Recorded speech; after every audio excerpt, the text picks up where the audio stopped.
जय गुरु जी, शुक्राना गुरु जी, सारी संगत जी को जय गुरु जी। ओम नमः शिवाय, शिव जी सदा सहाय। ओम नमः शिवाय, गुरु जी सदा सहाय। शिव पुराण श्री रुद्र संहिता खंड 4 15वां अध्याय। शिवगणों से गणेश का युद्ध। ब्रह्मा जी बोले, नारद, जब भगवान शिव ने इस प्रकार अपने गणों को आज्ञा दी कि वे द्वार पर खड़े उस गण को किसी भी प्रकार से हटा दें, तब शिवगण निर्भय होकर पुनः महल के द्वार पर आ खड़े हुए। उन्हें देखकर गणेश जी हंसने लगे और बोले कि तुम फिर से आ जाओ। तुम्हें मैंने अभी समझाया था कि मैं यहाँ से हटने वाला नहीं हूँ। मेरी माता पार्वती ने मुझे इसलिए ही उत्पन्न किया है ताकि मैं उसकी हर आज्ञा का पालन कर सकूं। मेरे लिए उनकी आज्ञा ही सर्वश्रेष्ठ है। उनकी आज्ञा मेरे वश में नहीं है। तुम ऐसे ही बार बार मुझे परेशान करने के लिए यहाँ आ रहे हो। तब शिवगण बोले, अरे मूर्ख, अब की बार हम तुमसे विनम्रता से कहने नहीं आए हैं, क्योंकि लातों के भूत बातों से नहीं मानते। अब हम तुम्हें तुम्हारी धृष्टता के लिए दंड देने आए हैं।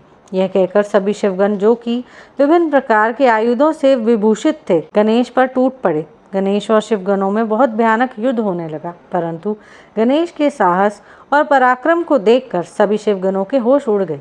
शिव जी का कोई भी गण गणेश को परास्त नहीं कर सका। गणेश ने अकेले ही अनेकों शिवगणों को मार मार कर घायल कर दिया और वहां से भागने को विवश कर दिया। तत्पश्चात पुनः महल के द्वार पर डटकर खड़े हो गए।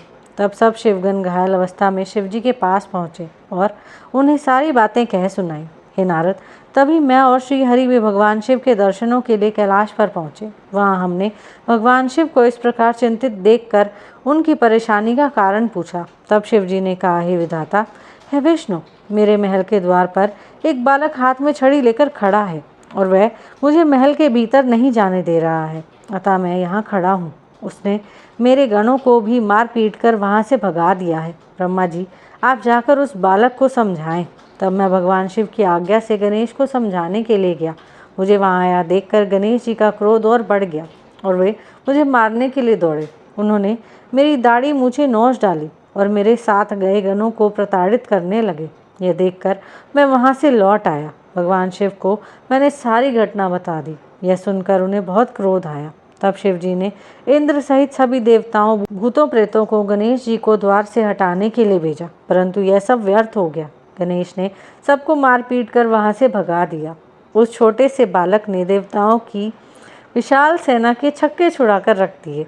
जब इस बात की सूचना महादेव जी को मिली तो वे बहुत क्रोधित हुए और स्वयं ही गणेश को दंडित करने के लिए चल दिए। यहीं पर शिव पुराण श्री रुद्र संहिता खंड 4 15वां अध्याय समाप्त होता है।